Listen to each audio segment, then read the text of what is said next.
ओम शांति।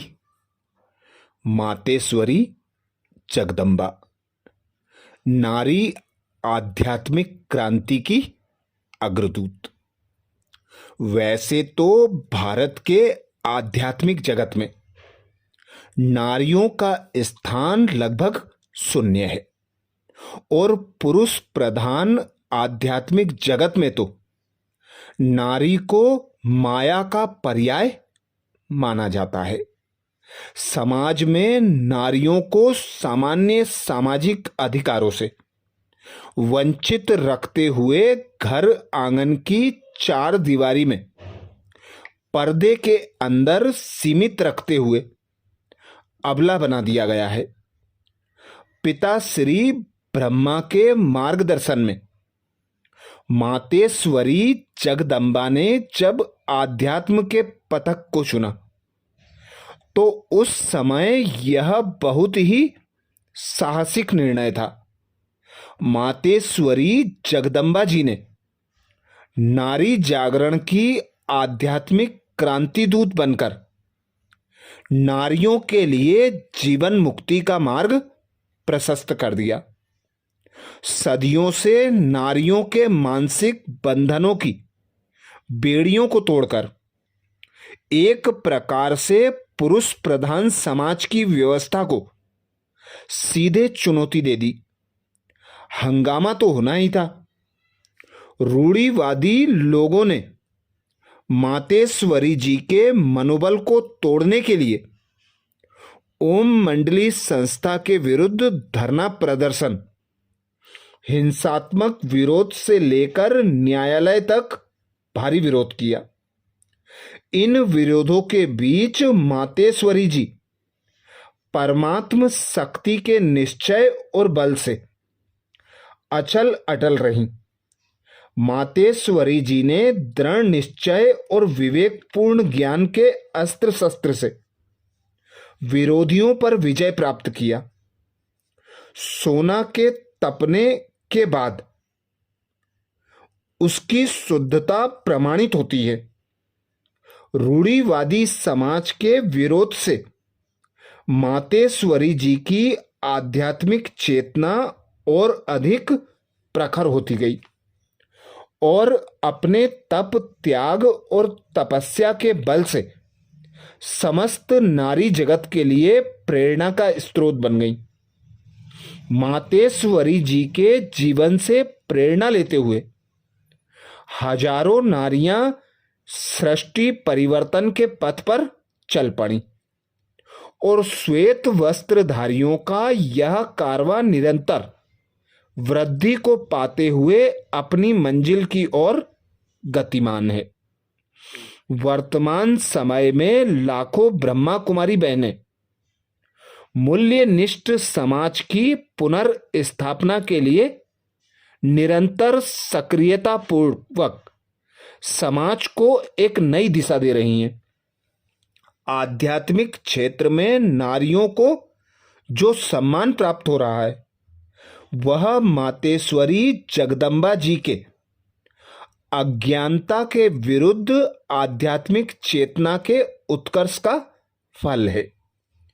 ज्ञान की पारसमणि थी मातेश्वरी जगदम्बा। मातेश्वरी जगदम्बा जी के संपर्क में आने वाले मनुष्य आत्माओं की चेतना ज्ञान के स्पर्श से सहज ही प्रदीप्त हो जाती थी। मातेश्वरी जी ने ईश्वरीय आदेशों एवं निर्देशों को आत्मसात करके आध्यात्म के शिखर को स्पर्श कर इस अद्भुत क्षमता को प्राप्त किया था। वे परमात्मा द्वारा मनुष्य आत्माओं के कल्याण के लिए चलाई जाने वाली ज्ञान मुरली को तुरंत स्पष्ट कर देती थी।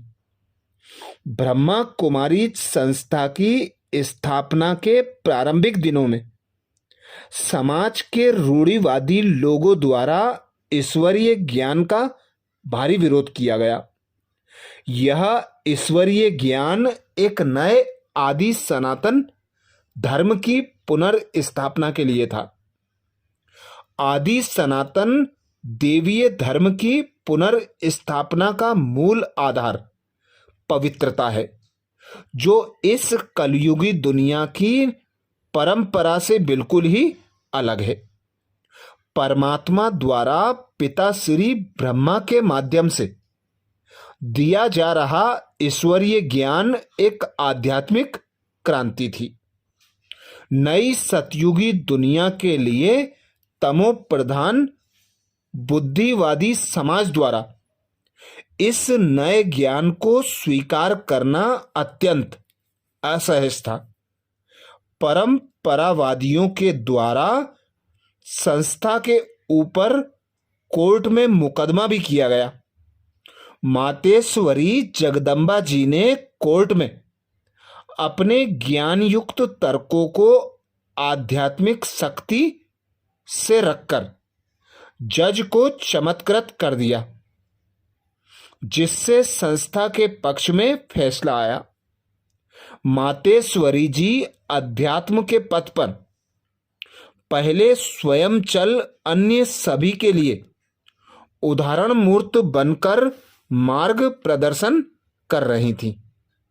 वे पहले अपने जीवन के आध्यात्मिक अनुभवों से शिक्षा देकर लोगों का विश्वास अर्जित करती थी, जिससे लोग इस नए ज्ञान का विरोध भूलकर इसे स्वीकार कर लेते थे।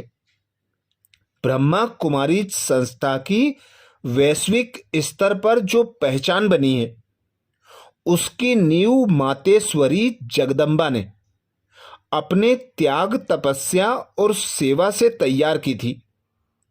नारी शक्ति द्वारा संचालित और ब्रह्मचर्य की साधना पर टिकी हुई वर्तमान तमो प्रधान विश्व में शांति की राह दिखाने वाली ब्रह्मा कुमारी संस्था संपूर्ण मानवता के लिए एक ईश्वरीय उपहार है।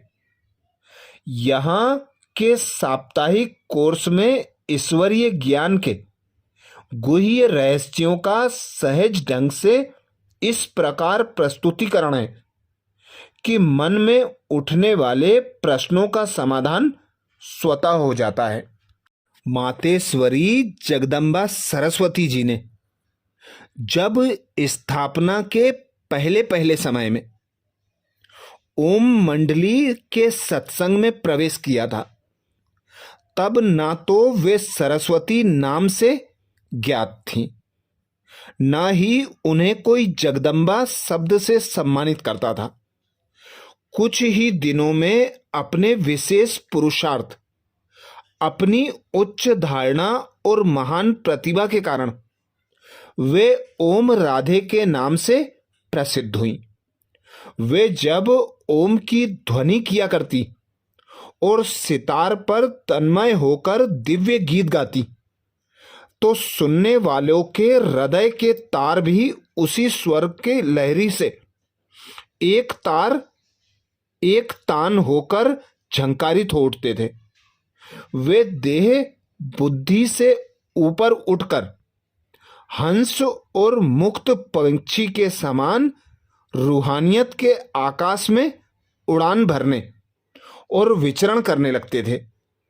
उन्हें अतीन्द्रिय सुख का अनुभव होता था और ऐसा लगता था कि कोई ज्ञान की लोरी देकर अपने वात्सल्य का अथवा मातृव्रत प्यार का अनुभव करा रहा हो। इस प्रकार मातेश्वरी जी शिव बाबा और ब्रह्मा बाबा के महावाक्यों को सरलता से समझाते हुए और नियमों तथा मर्यादाओं की सुगमता से धारणा कराते हुए सभी को आगे बढ़ाते चल रही थीं। वे अति विशिष्ट रोल अदा करते हुए विश्व नाटक में दूसरा रोल अदा करने चली गईं, जिससे कि सतयुगी राज्य भाग्य की पुनर्स्थापना में मदद मिले। धन्य हैं वे, उन्हें हमारा कोटि कोटि धन्यवाद। हम कृतार्थ हैं उनके महान कर्तव्य के लिए। 24 जून का दिन पुनः न जाने कितने संस्मरण उभार लाता है। मम्मा जी को 24 जून उनकी पुण्यतिथि विशेष पर सत सत नमन। अच्छा, ओम शांति।